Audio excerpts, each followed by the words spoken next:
Hello बच्चों, स्वागत है आपका हमारे परिवार विद्या गुरुकुल के एक नए वीडियो में। बहुत बहुत स्वागत है।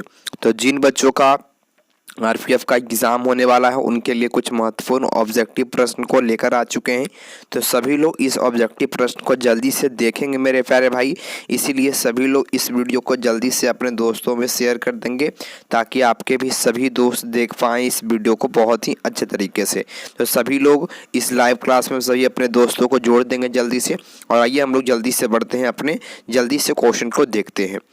तो पहला नंबर आपके सामने सवाल आ चुका है। कहता है कि शीत पेय में कौन सा एसिड शामिल होता है। तो जो शीत पेय होता है उसमें कौन सा एसिड होता है। तो कार्बनिक एसिड होता है, ऑक्जेलिक एसिड होता है, सिट्रिक एसिड होता है या टार्टरिक एसिड होता है। तो जल्दी बताएंगे आप लोग क्या होगा। शीत पेयजल में कौन सी एसिड होती है ये बताइए जल्दी से। राइट आंसर क्या होगा आपका। तो सभी लोग याद रखिएगा ऑप्शन नंबर, सभी मेरे प्यारे भाई का ऑप्शन नंबर ए आ रहा है, कार्बनिक एसिड होता है। तो ऑप्शन नंबर ए बता रहे हैं, तो आपका बिल्कुल सही है। सभी लोग का बिल्कुल करेक्ट ऑप्शन आ रहा है। चलिए आगे बढ़ते हैं अगले नंबर सवाल में। दूसरा नंबर सवाल आपके सामने आ चुका है। तो हिंद स्वराज नामक पुस्तक महात्मा गांधी द्वारा किस भाषा में लिखा गया था। तो हिंद स्वराज जो पुस्तक है महात्मा गांधी के द्वारा लिखा गया है। पहला नंबर इसमें पॉइंट आपके सामने है कि महात्मा गांधी के द्वारा हिंद स्वराज पुस्तक लिखा गया, ये भी आप लोग याद रखिएगा। अच्छा, ये किस भाषा में लिखा गया था तो ये बताएंगे आप लोग क्या होगा। तो हिंदी में, अंग्रेजी में, मराठी में, ये गुजराती भाषा में। तो जल्दी से बताएंगे कि हिंद जो स्वराज है मेरे प्यारे भाई ये किस भाषा में लिखा गया था। बच्चों सभी लोग को पता होना चाहिए मेरे प्यारे भाई, क्योंकि ये जो महात्मा गांधी थे वो गुजरात के थे, इसलिए ऑप्शन नंबर आपका डी करेक्ट होने वाला है। तो जो भी मेरे प्यारे भाई डी नंबर बता रहे हैं वो बहुत ही अच्छे तरीके से बिल्कुल सही बता रहे हैं। तो सभी लोग कमेंट बॉक्स में लिखते चलेंगे मेरे प्यारे भाई। चलिए अगला नंबर सवाल आपके सामने है। तीसरा नंबर सवाल है, मुगल सम्राट अकबर द्वारा किसे जरी कलम की उपाधि दी गई। बताइए आप लोग क्या होने वाला है। देखिए क्या बोला आपसे, बहुत ही ज्यादा महत्वपूर्ण सवाल आपसे कहता है बच्चों। कहता है कि मुगल सम्राट अकबर के द्वारा, मुगल सम्राट जो अकबर थे उनके द्वारा जरी कलम की उपाधि, जरी कलम की जो उपाधि है बच्चों वह किसे दिया गया था। देखिए आपको पता होगा कि नाइट की उपाधि किसे प्राप्त है, फिर केसर हिंद की उपाधि किसे प्राप्त है। तो ये सभी चीजें आप लोग को याद रखनी पड़ेगी बच्चों, ठीक है। तो जरी कलम किसे उपाधि दिया गया था। तो मोहम्मद खां को, मीर सैयद अली को, मोहम्मद हुसैन को या अब्दुल अशमीद को। तो बताइए आप लोग जल्दी से राइट आंसर क्या होने वाला है इस सवाल का, ठीक है।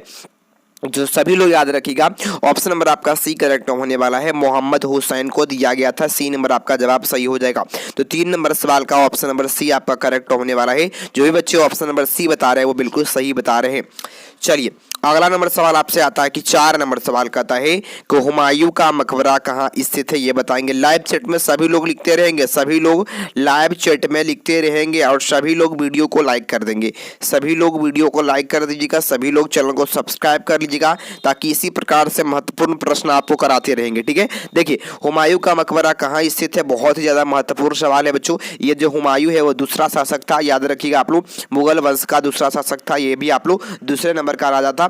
तो आप लोग कह सकते हैं दिल्ली में होगा, फतेहपुर सीकरी में होगा, आगरा में होगा या काबुल में होगा। बहुत ही ज्यादा महत्वपूर्ण सवाल है मेरे प्यारे भाई। तो राइट आंसर क्या होने वाला है आप सभी लोग का, आप सभी लोग याद रखेंगे तो दिल्ली में है। जो हुमायूं का जो मकबरा है वो दिल्ली में स्थित है। ऑप्शन नंबर आपका ए करेक्ट होगा, याद रखिएगा, ठीक है। चलिए अगले नंबर सवाल में बढ़ते हैं। 5वां नंबर सवाल बहुत ही ज्यादा महत्वपूर्ण है मेरे प्यारे बच्चों। कहता है कि रानी दुर्गावती किसके समकालीन थी। मतलब समकालीन का अर्थ होता है कि किसके समान वो काम करती थी, ये आपसे प्रश्न पूछ रहा है, ठीक है। तो जो रानी दुर्गावती थी जो वो किसके समकालीन थी, किस राजा के समकालीन थी। तो जहांगीर की है ना, जहां ये शाहजहां का, जहांगीर का, अकबर का, बाबर का। ये बताइए आप लोग राइट आंसर क्या होने वाला है, ठीक है। देखिए तो 5वें नंबर सवाल का राइट आंसर सभी मेरे प्यारे बच्चों का आ रहा है कि अकबर के समकालीन थी। याद रखिएगा आप लोग, सी नंबर ऑप्शन आपका करेक्ट होगा, अकबर के समकालीन थी, याद रखेंगे रानी दुर्गावती, ठीक है ना। चलिए अगला नंबर सवाल आपके सामने आ चुका है। 6 नंबर सवाल है,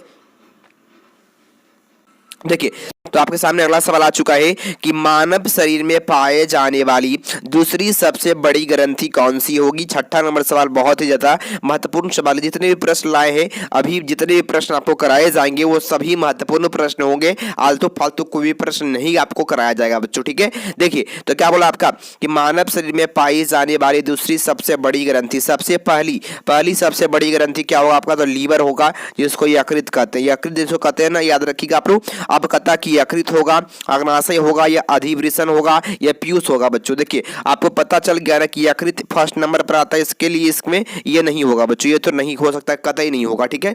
अब कहता कि दूसरे नंबर पर कौन आएगा, आप कहेंगे अग्नाशय आएगा। बी नंबर ऑप्शन आपका जवाब सही होने वाला है। अग्नाशय जो है वो दूसरी सबसे बड़ी ग्रंथि है मानव शरीर की, याद रखिएगा। 6 नंबर सवाल का उत्तर होगा बी नंबर ऑप्शन। तो बी नंबर लगा रहे हैं तो बहुत ही अच्छा है आप लोग का। चलिए आगे बढ़ते हैं। 7वां नंबर सवाल आपके सामने है, पीयूष ग्रंथि शरीर में किस स्थान पर प्रवेश होती है, ये बताइए आप लोग क्या होगा राइट आंसर। तो पीयूष जो ग्रंथि है वो शरीर के किस स्थान से प्रवेश करती है, ये बताइएगा आप लोग। तो हृदय से होगा, गर्दन से होगा, मस्तिष्क से होगा, उदर से होगा, है ना। तो बहुत ही ज्यादा महत्वपूर्ण सवाल है। 7 नंबर सवाल का जवाब जल्दी से बोलिए लाइव चैट में सभी लोग, और जो भी नए आए होंगे सभी लोग वीडियो को लाइक कर देंगे, ठीक है। अपने दोस्तों के पास, आपके भी दोस्त की जो आप लोग के जो दोस्त हैं वो भी तैयारी कर रहे हैं, तो आप सभी लोग उनके पास भी शेयर कर सकते हैं, ठीक है।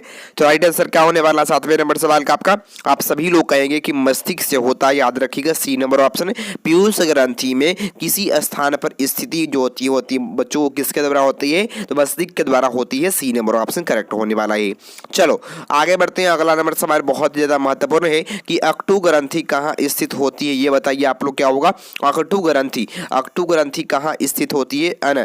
तो 8वें नंबर सवाल का जवाब क्या होगा, ये बताइएगा आप लोग। अक्टू ग्रंथि कहाँ स्थित होती है, आप सभी लोग याद रखेंगे। मस्तिष्क में होगा, गर्दन में होगा, कमर में होगा, या कपाल में होगा। तो अक्टू ग्रंथि जो है ना, तो वो कहाँ पाई जाती है बच्चों, आप सभी लोग कहेंगे कि गर्दन पर। बच्चों याद रखोगे आप लोग, गर्दन में, नेक में पाई जाती है। ऑप्शन नंबर आपका क्या हो जाएगा बच्चों, ऑप्शन नंबर आपका बी होगा मेरे प्यारे भाई। बी नंबर ऑप्शन आपका करेक्ट होने वाला है, ठीक है। तो बी नंबर लगा रहे हैं 8वें नंबर सवाल का, तो बिल्कुल सही लगा रहे हैं आप लोग, बहुत ही बढ़िया, ठीक है। सभी मेरे प्यारे भाई, सभी लोग लाइव चैट में जवाब देते रहेंगे। जिनका जिनका एग्जाम होने वाला है उनके लिए एकदम 100% ये अचूकवान होने वाला है बच्चों। जितने भी प्रश्न बताएंगे इसमें से बहुत सारे प्रश्न आपके परीक्षा में लड़ेंगे बच्चों, ठीक है।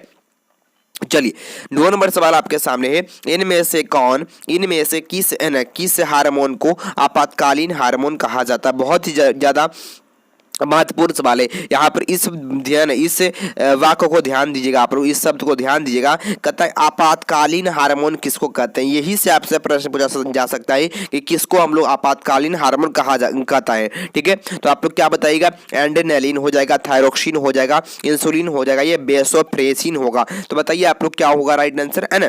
तो क्या बोलता है आपसे कि आपातकालीन हार्मोन किसको कहा जाता है। तो आप सभी लोग याद रखिएगा एड्रेनालिन को, ठीक है। एड्रेनालिन को कहा जाता है। ऑप्शन नंबर आपका ए करेक्ट होगा। एड्रेनालिन को आपातकालीन हार्मोन कहा जाता है। तो बहुत ही अच्छा, बिल्कुल करेक्ट होगा ओ ए नंबर ऑप्शन, ठीक है। ए नंबर ऑप्शन। चलिए आगे बढ़ते हैं। अगला सवाल, अगला नंबर सवाल 10 नंबर बहुत ही ज्यादा महत्वपूर्ण है कि वृद्धि हार्मोन कहाँ से स्रावित होता है। जो लंबा मतलब वृद्धि हार्मोन कहता है कि मान लीजिए आप जो लंबा होते हैं वो किस हार्मोन के कारण होते हैं, ठीक है। तो जो वृद्धि हार्मोन होते हैं वो कहाँ पर पाए जाते हैं, कहाँ से स्रावित होते हैं। आप कहेंगे पीयूष ग्रंथि से होगा, अधिवृषण से हो जाएगा, अग्नाशय ग्रंथि से होगा, या फेमस ग्रंथि से हो जाएगा। तो बहुत ही ज्यादा महत्वपूर्ण है, आप सभी लोग याद रखिएगा हमेशा के लिए। जो वृद्धि जो हार्मोन होता है वो कहाँ से निकलता है, आप सभी लोग कहेंगे पीयूष ग्रंथि से। याद रखिएगा पीयूष ग्रंथि, आप लोगों ने बहुत बार इसको नाम सुना होगा बच्चों, याद रखोगे पीयूष ग्रंथि से निकलता है। ऑप्शन नंबर आपका ए जवाब सही होने वाला है, ठीक है। चलो सभी लोग कमेंट बॉक्स में लिखते रहेंगे और वीडियो को लाइक कर देंगे। अच्छा लगे तो सभी लोग वीडियो को लाइक कर देंगे, ठीक है, क्योंकि आपको पता है, ठीक है। चलो आगे बढ़ते हैं। अगला सवाल कहता कि किस मुगल शासक को आलमगीर कहा जाता है। बताइए आप लोग किस मुगल शासक को आलमगीर कहा जाता है। देखिए आप लोग को हम बताते हैं मुगल साम्राज्य के बारे में कुछ छोटे से इंफॉर्मेशन देते हैं। 1526 में मुगल वंश की स्थापना हुई थी बच्चों, याद रखिएगा। बाबर के द्वारा किया गया था, ये भी आप लोग याद रखिएगा, है ना। सबसे ज्यादा समय तक जो मुगल जो शासक थे, सबसे अधिक समय तक कौन शासन किए थे, तो औरंगजेब किया था, ठीक है। औरंगजेब किया था बच्चों, ये भी आप लोग याद रखेंगे। आगे देखिएगा। तो आप लोग राइट आंसर क्या होने वाला है, तो आलमगीर किसे कहा जाता है, आलमगीर शाहजहां को, जहांगीर को, अकबर को, औरंगजेब को, जल्दी बोलेंगे आप लोग तो याद रखिएगा अंतिम शासक को, है ना, मतलब बोल सकते हैं अंतिम तो नहीं था, जो बाबर है ये जो है ना औरंगजेब जो है वो अंतिम तो नहीं था, लेकिन उसको अंतिम ही मतलब कि उतना शक्तिशाली राजा फिर बाद में मुगल वंश में नहीं हुआ था। ठीक है, तो आप लोग याद रखिएगा औरंगजेब बिल्कुल करेक्ट होने वाला है, ये भी आप लोग याद रखिएगा, डी नंबर ऑप्शन आपका करेक्ट होने वाला है। ठीक है, डी नंबर ऑप्शन आपका सही होने वाला है। तो जो भी बच्चे डी नंबर बता रहे हैं वो बिल्कुल सही बता रहे हैं, बहुत ही अच्छा। चलिए अगला नंबर सवाल में बढ़ते हैं। 12 नंबर सवाल आपसे कहता है मानव शरीर में कौन सी ग्रंथि ऐसी है जिनका संबंध उत्तेजना से है, बताइए, है ना, बताइए आप लोग कि मानव शरीर में ये कौन सी ग्रंथि है जिसका संबंध उत्तेजना से है ना, जिसका संबंध क्या है, उत्तेजना से है बच्चों। तो बताइएगा आप लोग राइट आंसर क्या होने वाला है, अक्टू ग्रंथि हो जाएगा, अग्नाशय ग्रंथि होगा, पीयूष ग्रंथि होगा, अधिवृषण होगा, बताइएगा आप लोग क्या होगा राइट आंसर। तो आप सभी मेरे प्यारे बच्चे बोल सकते हैं 12 नंबर सवाल का जवाब बोल सकते हैं अधिवृषण जो होता है वो उत्तेजना को बढ़ावा देता है। ऑप्शन नंबर आपका क्या हो जाएगा, बी नंबर जवाब आपका सही होने वाला है, डी नंबर जवाब सॉरी डी नंबर जवाब, ठीक है, डी नंबर जवाब आपका सही होने वाला है। चलिए आगे बढ़ते हैं, अगला नंबर सवाल आपके सामने है। 13 नंबर सवाल बहुत ही ज्यादा महत्वपूर्ण है, बीबीआई प्रश्न है, कहता कि लाल चने से कौन सा एंजाइम मिलता है, बताइए आप लोग, लाल चने से, बहुत ही ज्यादा महत्वपूर्ण है, देखिएगा ध्यान देंगे आप सभी मेरे प्यारे भाई, कहता कि लाल चने से कौन सा एंजाइम प्राप्त होता है। देखिए लाल चना जो है बहुत ही ज्यादा है ना परीक्षा में सुर्खियां बटोरता है, ये जो फेमस क्वेश्चन है बच्चों, आप लोग याद रखिए ये फेमस क्वेश्चन है, तो आप लोग इसको याद रखिएगा, ये बहुत अधिक सुर्खियां बटोरता है। तो याद रखेंगे लाल चने में कौन सा एंजाइम मिलता है लाल चने से, तो आप लोग कहेंगे क्या बोलिए आप लोग, डायस्टेस, ऑप्शन नंबर आपका डी करेक्ट होने वाला है, डायस्टेस मिलता है, ऑप्शन नंबर आपका डी करेक्ट होने वाला, याद रखिएगा। ठीक है, चलिए आगे बढ़ते हैं, अगला आपके सामने सवाल आता है। 14 नंबर सवाल बहुत ही ज्यादा महत्वपूर्ण है, कहता है बहुत ही ज्यादा फेमस क्वेश्चन है बच्चों, स्टार मारिए इसमें पहले फटाफट से। देखो निम्नलिखित में से वह ग्रंथि कौन सी है, बताइएगा, जो शरीर का ताप अस्थायी रखता है, वह कौन सी ग्रंथि है बच्चों, ये बहुत ही ज्यादा है ना, याद कर लीजिए, ये 100% आपके परीक्षा में आएगा, ये 100% आपके परीक्षा में आएगा। कहता कि वो जन जो शरीर का ताप अस्थिर रखता उस ग्रंथि का नाम क्या है, उस ग्रंथि का नाम क्या है ना बच्चों। तो आप लोग क्या बताना है, जल्दी बताइए आप लोग, राइट आंसर क्या होने वाला है, आप लोग कहेंगे पिनियल ग्रंथि हो जाएगा, पीयूष ग्रंथि होगा, अक्टू ग्रंथि होगा, हाइपोथैलेमस, ठीक है, तो हाइपोथैलेमस क्या होगा राइट आंसर इसका, तो आप लोग याद रखिएगा हाइपोथैलेमस जो है ये क्या करता है, तो याद रखेंगे शरीर का ताप अस्थायी रखता है, शरीर का ताप अस्थायी रखने में मदद करता है हाइपोथैलेमस, ऑप्शन नंबर आपका डी करेक्ट होगा, याद रखिएगा। चलिए अगले नंबर सवाल में बढ़ते हैं। 19 नंबर सवाल बहुत ही ज्यादा महत्वपूर्ण है, कहता है कि तारों का रंग किस पर निर्भर करता है, तारों का जो रंग है बच्चों वो किस पर निर्भर करता है, ये बताइएगा आप लोग क्या होगा राइट आंसर, तारों का जो रंग है वो किस पर निर्भर करता है, तो आप लोग कहेंगे तापमान पर, दूरी पर, रेडियस पर निर्भर करता है, वायुमंडलीय दाब पर निर्भर करता है। बहुत ही अधिक बार परीक्षा में पूछा गया प्रश्न है बच्चों, ये फेमस क्वेश्चन है, इसलिए आप सभी को याद रखना पड़ेगा। इसका करेक्ट ऑप्शन होने वाला है कि ताप पर डिपेंड करता है, ठीक है, ताप पर डिपेंड करता है, याद रखिएगा, ऑप्शन नंबर आपका ए करेक्ट होने वाला है, तारों का जो रंग है वो ताप पर निर्भर करता है, ठीक है, याद रखिएगा ना। चलो है ना भाई, चलिए अगला नंबर सवाल आपके सामने है, देखिए है ना यहाँ पर नंबरिंग में गलती हो गया है, चलिए कोई बात नहीं। अगला नंबर सवाल है 16 नंबर सवाल है कि तांबा का शत्रु तत्व कौन होता है, ये बताइए आप लोग जल्दी से, क्या होगा राइट आंसर, तांबा का शत्रु तत्व कौन होता है, जल्दी से लिखिएगा कमेंट बॉक्स में आप सभी लोग, ठीक है। तो आप लोग का राइट आंसर क्या होने वाला है, देखिए तांबा जो है ना इसका जो शत्रु तत्व होता है वो बहुत ही मतलब अच्छा प्रश्न है बच्चों, ये बहुत ही अच्छा प्रश्न है, इसलिए सभी लोग इसको याद रखिएगा बच्चों, ठीक है। तो याद रखिए आप लोग क्या होगा, कार्बन हो जाएगा, नाइट्रोजन होगा, हाइड्रोजन होगा, ये गंधक होगा, तो आप लोग क्या बोलेंगे, तो तांबा का जो शत्रु जो है बच्चों, शत्रु तत्व याद रखिए शत्रु गंधक होता है, ठीक है, गंधक होता है, ये भी आप लोग याद रखेंगे, डी नंबर जवाब आपका सही होने वाला है। तो बच्चों सभी लोग जो भी बच्चे नए आए होंगे जिनको भी अच्छा लग रहा होगा ये लाइव क्लास, सभी लोग लाइक कर देंगे, सभी लोग चैनल को सब्सक्राइब कर लेंगे, ताकि इसी प्रकार से और भी क्लासेस होते रहेगी, लाइव क्लास होते रहेगी बच्चों। चलिए आगे बढ़ते हैं, अगला आपके सामने है 17 नंबर सवाल बहुत ही ज्यादा महत्वपूर्ण है, मेक इन इंडिया कार्यक्रम का लोगो क्या है बच्चों, मेक इन इंडिया जो कार्यक्रम है उसका लोगो क्या है ना, मेक इन इंडिया जो कार्यक्रम है उसका लोगो क्या है बच्चों, लोगो, देखिए लोगो के बारे में जब भी आप लोग बात करेंगे तो मेक इन इंडिया का जो कार्यक्रम का जो लोगो है वो आप लोग क्या बोलेंगे, ठीक है। तो आप लोग क्या बोलेंगे बच्चों, आप कहेंगे शेर है, शेर है बच्चों, शेर है, याद रखिएगा आप लोग, शेर है, इसलिए ऑप्शन नंबर आपका सी करेक्ट होगा। चलिए आगे बढ़ते हैं। अगला नंबर सवाल है 18 नंबर का, आता है निम्नलिखित में से किसे आप उपभोक्ता की श्रेणी में रखेंगे, बताइए आप लोग क्या होगा। निम्नलिखित में से किसको आप लोग उपभोक्ता की श्रेणी में रखेंगे, मतलब उपभोग करता है। तो हरे पौधे होंगे, नील हरित शैवाल हो जाएंगे, जंगली जानवर हो जाएंगे, फूल और पत्ते हो जाएंगे। देखिए तो ये जो है हरे पौधे ये नहीं होते हैं बच्चों, नील हरित शैवाल नहीं होते हैं, हरे पत्ते और फूल नहीं होते हैं, याद रखिएगा। जंगली जानवर जो है ये क्या है, उपभोक्ता है बच्चों, याद रखेंगे आप लोग। ऑप्शन नंबर आपका सी करेक्ट होने वाला है। जंगली जानवर क्या होता है, मानव के तरह ही क्या है, उपभोक्ता है, ये भी उपभोग करता है ना, पदार्थ को खाता है। ठीक है, चलिए आगे बढ़ते हैं। अगला नंबर सवाल है 19 नंबर, बहुत ही ज्यादा भी आई है। कवक में पोषण की कौन सी विधि होती है। तो कवक में पोषण की कौन सी विधि होती है मेरे प्यारे बच्चों, आप सभी लोग कहेंगे स्वपोषी होता है, मृतजीवी होता है, संभोजी होता है, कोई नहीं होता है। जल्दी बताइएगा आप लोग राइट आंसर क्या होने वाला है मेरे प्यारे बच्चों। आप सभी लोग कहेंगे कि पोषण, बहुत बढ़िया, ये प्रश्न बहुत ही ज्यादा बार परीक्षा में पूछता है कि कवक में पोषण की कौन सी विधि होती है, मृतजीवी, मरे हुए जीवों को ये खाता है बच्चों। तो बी नंबर जवाब आपका सही होने वाला है, मरे हुए जीवों को ये खाता है। ठीक है, चलिए आगे बढ़ते हैं। 20वां नंबर सवाल बहुत ही ज्यादा महत्वपूर्ण है। मानव में डायलिसिस थैली किसे कहा जाता है, ये बताइए आप लोग क्या होगा। मानव में डायलिसिस थैली किसे कहा जाता है ना। चलिए तो आप लोग इसको याद रखेंगे, नेफ्रॉन को कहा जाता है। ऑप्शन नंबर आपका ए करेक्ट होने वाला है, नेफ्रॉन को कहा जाता है, ये भी आप लोग याद रखिएगा, नेफ्रॉन को कहा जाता है। ए नंबर जवाब आपका सही होने वाला है। ठीक है, चलिए आगे बढ़ते हैं। अगला नंबर सवाल है, अगला नंबर 21 में बहुत ही ज्यादा महत्वपूर्ण है बच्चों।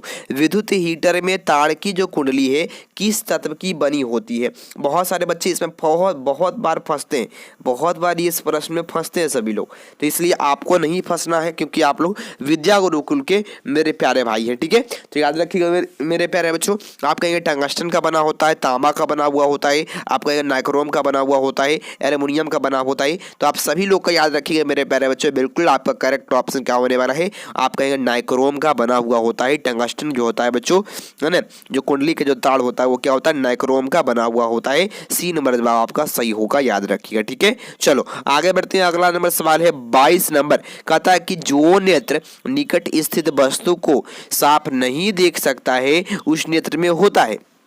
जो नेत्र निकट स्थित वस्तु को साफ नहीं देख सकता है उसमें क्या होता है बच्चों, उसमें क्या होता है, आप लोग क्या बोलेंगे, उसमें होता है दूरदृष्टि दोष। ऑप्शन नंबर आपका ए करेक्ट होने वाला है, दूरदृष्टि दोष होता है। क्यों ऐसा होता है, निकट स्थित वस्तु को साफ नहीं देख रहा है, इसका मतलब उसको दूर वाला जो है वो क्या है बच्चों, साफ दिखाई दे रहा है ना। तो याद रखिएगा दूरदृष्टि दोष होगा, ऑप्शन नंबर आपका ए करेक्ट होने वाला है, याद रखिएगा। ठीक है, तो जोन अच्छा तरीके से दिखाई देता वही दृष्टि दोष होता है। चलिए 23 नंबर सवाल है, स्वच्छता स्वतंत्रता से अधिक महत्वपूर्ण है, यह किसने कहा था। स्वच्छता जो है स्वतंत्रता से सबसे अधिक महत्वपूर्ण है, ऐसा किसने कहा था, यह जो है ये किसके द्वारा कहा गया है, ये बताओ आप लोग जल्दी से, क्या होगा राइट आंसर। सभी लोग लाइव चैट में लिखते रहेंगे मेरे प्यारे भाई, आप लोग आते हैं तो लाइव चैट में जरूर लिखेंगे। ठीक है, चलिए तो क्या होगा आपका राइट आंसर, तो महात्मा गांधी के द्वारा, जवाहरलाल नेहरू के द्वारा, श्री राजगोपालाचार्य के द्वारा, सुभाष चंद्र बोस के द्वारा, किसके द्वारा कहा गया था, आप लोग कहेंगे कि महात्मा गांधी के द्वारा कहा गया था। ऑप्शन नंबर आपका ए करेक्ट होने वाला है, याद रखिएगा आप लोग। ठीक है, चलिए अगला सवाल 24 नंबर है, स्वतंत्र भारत का पहला है ना केंद्रीय बजट किसने प्रस्तुत किया था। स्वतंत्र भारत में सबसे पहला जो है केंद्रीय बजट जो है बच्चों वो किसने प्रस्तुत किया था। ये चीज आप लोग ध्यान देंगे कि सबसे पहला केंद्रीय बजट, ये चीज इतना चीज आप लोग याद रखिएगा ना हमेशा, तो आपसे एक भी प्रश्न नहीं छूटेगा। ठीक है, देखिए 24 नंबर सवाल का जवाब क्या होने वाला है आप सभी लोग का, जल्दी बताएंगे राइट आंसर क्या होने वाला है। ठीक है, जल्दी से आप लोग बताइएगा कि स्वतंत्र भारत में, ठीक है, जल्दी से इसका जवाब बताएंगे बाबू राइट आंसर आप सभी लोगों का क्या होने वाला है, जल्दी बताइएगा आप लोग। ठीक है, चलिए तो आप सभी लोग उसको याद रखेंगे मेरे प्यारे बच्चों। ऑप्शन नंबर आपका ए करेक्ट होने वाला, आर के शरण मुखम चट्टी, ऑप्शन नंबर आपका ए करेक्ट होने वाला, ये भी आप लोग याद रखिएगा।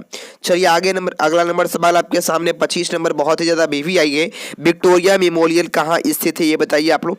विक्टोरिया मेमोरियल जो है वो कहाँ स्थित है ये बताएंगे आप लोग जल्दी से। नई दिल्ली में स्थित है, लाहौर में स्थित है, कलकत्ता में स्थित है, मुंबई में स्थित है, तो क्या हुआ राइट आंसर, 25 नंबर सवाल का जवाब क्या होगा मेरे प्यारे बच्चों? आप सभी लोग कहेंगे कि कलकत्ता में स्थित है। ऑप्शन नंबर आपका सी करेक्ट होने वाला है, कलकत्ता में स्थित है। सभी लोग का लाइव चैट में जवाब आना चाहिए बच्चों, ठीक है। सभी लोग वीडियो को लाइक करेंगे, अच्छा लगेगा तब। अगला है 26 नंबर सवाल, बिहार में पंचायत का मुखिया अपना त्याग पत्र किसे देता है? बहुत ही ज्यादा फेमस क्वेश्चन है बच्चों, ये बार बार कंपटीशन में किसी न किसी एग्जाम में पूछबे करता है मेरे भाई, प्यारे भाई, ठीक है। तो याद रखोगे आप सभी लोग याद रखिएगा। तो बिहार में पंचायत का मुखिया अपना जो त्याग पत्र है वो किसे सौंपता है? त्याग पत्र मतलब कि इस्तीफा पत्र, तो किसे सौंपते हैं? आप सभी लोग मेरे प्यारे भाई क्या बोलिएगा आप लोग? तो आप सभी लोग याद रखिएगा, जिला पंचायत राज पदाधिकारी को। ऑप्शन नंबर आपका डी करेक्ट होने वाला है, ये अपना त्याग पत्र उसी को सौंपते हैं, याद रखेंगे, ठीक है। चलिए अगले नंबर सवाल में बढ़ते हैं। 27 नंबर बहुत ही ज्यादा बेबी आई है। राजेंद्र प्रसाद को देश रत्न की उपाधि किसने प्रदान की? बताइए, राजेंद्र प्रसाद को देश रत्न की उपाधि किसने दी थी? जल्दी बोलिए आप लोग, क्या होगा राइट आंसर इस सवाल का? तो याद रखिए क्या होगा आपका? सरदार वल्लभ भाई पटेल ने, जवाहरलाल नेहरू ने, सुभाष चंद्र बोस ने, महात्मा गांधी ने। देखिए तो क्या बोले आप लोग क्या बोलेंगे? आप कहेंगे राजेंद्र प्रसाद को देश रत्न की जो उपाधि है आप कहेंगे महात्मा गांधी के द्वारा दिया गया था। ऑप्शन नंबर डी आप लोग याद रखिएगा, ये बहुत ही अधिक फेमस क्वेश्चन है बच्चों, इसलिए आप लोग मेरे प्यारे भाई याद कर लीजिएगा, आप लोग बहुत अधिक फायदा मिलेगा इससे। चलिए 28 नंबर सवाल आपके सामने है। निम्नलिखित में से कौन सा उर्वरक मृदा में सर्वाधिक अम्ल छोड़ता है? बताइए आप लोग, इनमें से कौन सा उर्वरक है जो क्या करता है? सबसे अधिक मिट्टी में क्या छोड़ता है? तो अम्ल छोड़ता है बच्चों। अम्ल सबसे अधिक कौन छोड़ता है ये बताइए आप लोग, क्या होने वाला राइट आंसर है ना? देखिए आपको जैसा कि पता होगा कि मिट्टी के लिए नहीं अम्ल ज्यादा अच्छा है और नहीं ज्यादा क्षार अच्छा है, ठीक है। उसको मीडियम में सब कुछ चाहिए, तो उसको मीडियम में सब कुछ चाहिए और अम्ल बढ़ जाएगा तो दिक्कत तो पैदा करेगा ही। तो इसलिए आप लोग याद रखिएगा अमोनियम सल्फेट। ऑप्शन नंबर आपका बी करेक्ट होने वाला है। सबसे अधिक देखिए इसमें से जितने भी दिए गए ये सब अधिक खतरनाक है, बहुत अधिक मृदा के लिए खतरनाक उर्वरक है, लेकिन सबसे अधिक अम्ल छोड़ने की जब भी बात करेंगे तो अमोनियम सल्फेट। अगला है 29 नंबर सवाल भी आई है। राजा राम मोहन राय को राजा की उपाधि किसने दी? ये भी बहुत ही अच्छा प्रश्न। देखो राजा राम मोहन राय के बारे में कुछ है ना, कुछ पॉइंट आपको बता दें। ये आप लोग जानते हैं कि ब्रह्म समाज की स्थापना इन्हीं के द्वारा किया गया था, ठीक है। ब्रह्म समाज का स्थापना जो है इन्हीं के द्वारा किया गया था, ठीक है। ये भी आप लोग याद रखिएगा। बच्चों आपसे कहता है कि राजा की उपाधि किसने दिया था? राजा राम मोहन राय है ना, राम मोहन राय उनका नाम था, लेकिन राजा लगाया गया किसके द्वारा? मतलब उनको किसने राजा कहा था बच्चों? ये बताइए आप लोग, राइट आंसर क्या होने वाला है? राइट आंसर आप सभी लोगों का देखिए, आप सभी लोगों को पता होगा मेरे प्यारे भाई, आप लोग कहेंगे क्या हुआ राइट आंसर? तो अकबर द्वितीय के द्वारा लगाया गया था, ठीक है। अकबर द्वितीय के द्वारा कहा गया था, राजा राम मोहन राय को राजा की उपाधि दिया गया था, ठीक है। चलिए आगे बढ़ते हैं। अगला है 30 नंबर सवाल है।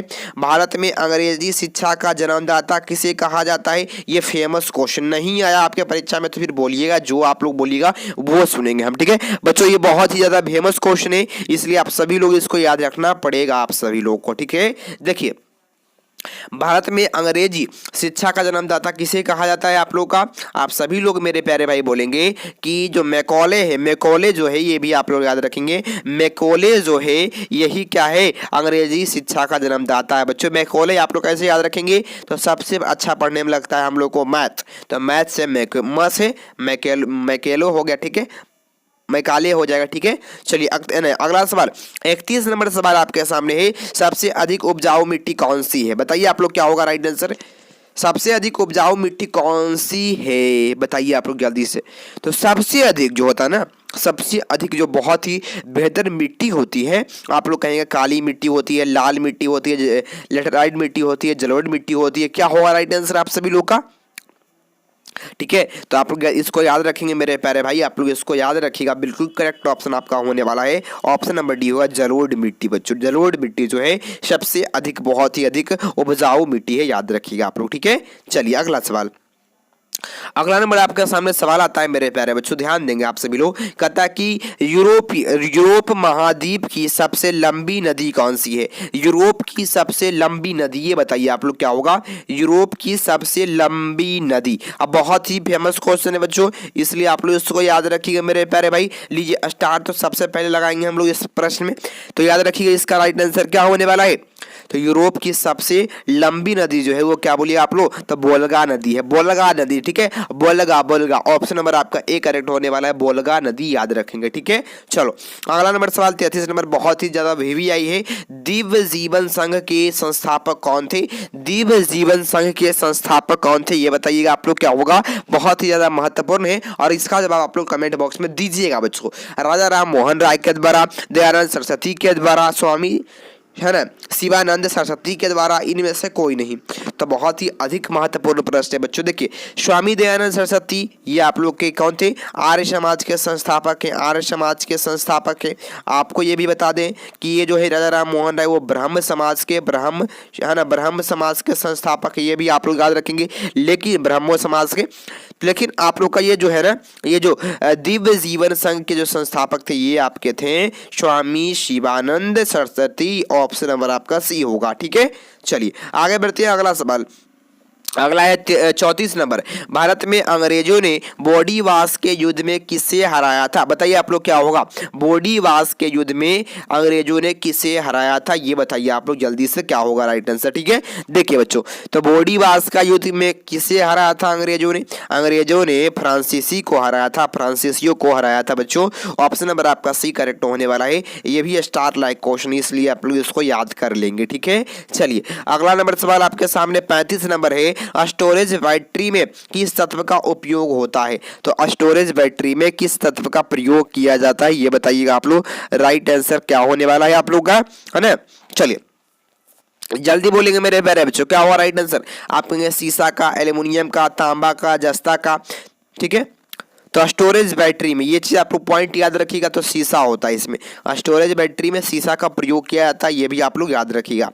चलिए आगे बढ़ते हैं, अगला आपके सामने सवाल है, ये बताइए आप लोग क्या होगा राइट आंसर। आपसे प्रश्न पूछ दिया है ना, कहता कि स्टोरेज बैटरी में इस्तेमाल किए जाने वाली धातु कौन सी है? अब कहता कि धातु किस धातु, बच्चों देखिए तत्व अलग होते हैं, धातु अलग होते हैं। तो आपसे तत्व पूछेगा तो याद रखेंगे आप लोग क्या बताएंगे? आप लोग बताएंगे शीशा। लेकिन जब धातु के बारे में यहाँ पर आपसे प्रश्न पूछ दिया है तो धातु ही केवल बताना है बच्चों। ये सभी धातु दिए गए हैं, आपको ये भी याद होना चाहिए, सभी धातु। लेकिन लेकिन लेकिन आपसे ये भी करा है कि कौन से धातु का प्रयोग करते हैं। आप कहेंगे जस्ता का प्रयोग किया जाता है, ये भी आप लोग याद रखिएगा। ऑप्शन नंबर आपका सी करेक्ट होने वाला है, ये भी आप सभी लोग याद रखिएगा, ठीक है। चलिए अगले नंबर सवाल में बढ़ते हैं मेरे प्यारे बच्चों। अगला नंबर आपके सामने सवाल आता है कि एक धातु के तार में विद्युत का प्रवाह होता है। बताइए एक धातु के तार में विद्युत का प्रवाह होता है किसके द्वारा, है ना। आप लोगों ने पढ़ा होगा, बहुत बचपन में भी पढ़ा होगा, आप लोगों ने पढ़ा होगा कि जो विद्युत धारा का जो प्रवाह होता है वो इलेक्ट्रॉन के प्रवाह को कहते हैं, ठीक है। तो इलेक्ट्रॉन के प्रवाह को मतलब बोल सकते हैं इलेक्ट्रॉन के कारण होता है, ठीक है, इलेक्ट्रॉन के कारण होता है। ऑप्शन नंबर आपका ए करेक्ट होने वाला है, याद रखिएगा आप लोग, ठीक है। चलिए अगला है आपके सामने 38 नंबर का आता है इलेक्ट्रॉन वोल्ट किसका इकाई होता है? इलेक्ट्रॉन वोल्ट किसका इकाई होता है, ये बताइए आप लोग जल्दी से, है ना बच्चों। तो विभवांतर का होगा, आवेश का होगा, ऊर्जा का होगा, प्रतिरोध का होगा। तो वोल्ट जो इलेक्ट्रॉन वोल्ट होता है वह होता है ऊर्जा का मात्रक, ऊर्जा का मात्रक। ऑप्शन सी होगा, ऊर्जा का मात्रक होता है, ठीक है। चलिए आगे बढ़ते हैं, अगले नंबर सवाल में बढ़ते हैं मेरे प्यारे बच्चों। अगला है आपके सामने एक दृष्ट धारा जनित्र कार्य करता है। बताइए एक दृष्ट धारा जनित्र जो है वो कार्य करता है, ये बताइए आप लोग जल्दी से, है ना। चलिए बताइए तो किस सिद्धांत पर काम करता है? आप लोगों को याद रखना होगा ये मुख्य पॉइंट को, इस मुख्य पॉइंट को, दृष्ट धारा, ये भी आप लोग याद रखेंगे। और जनित्र किस पर काम करता है ये भी आप लोग याद रखिएगा, ठीक है। तो जब भी ऐसा बात कहेगा, आप लोगों ने पढ़ा होगा फैराडे का सिद्धांत, फैराडे का सिद्धांत। तो ऑप्शन नंबर आपका सी करेक्ट होने वाला है, फैराडे के सिद्धांत पर आधारित है, जिसको विद्युत चुम्बकीय प्रेरण भी कहा जाता है, ठीक है। चलिए अगला नंबर सवाल, अगला है 40 नंबर, बहुत ही अधिक महत्वपूर्ण सवाल है। तड़ित चालक का आविष्कार किसने किया? तड़ित चालक का जो आविष्कार है वह किसके द्वारा किया गया था? ठीक है। तो आप लोग जानते हैं कि अमेरिका के एक वैज्ञानिक थे जिन्होंने 1700 कितना में 1750 में है ना एक मतलब कि तड़ित चालक का मतलब खोज किया था।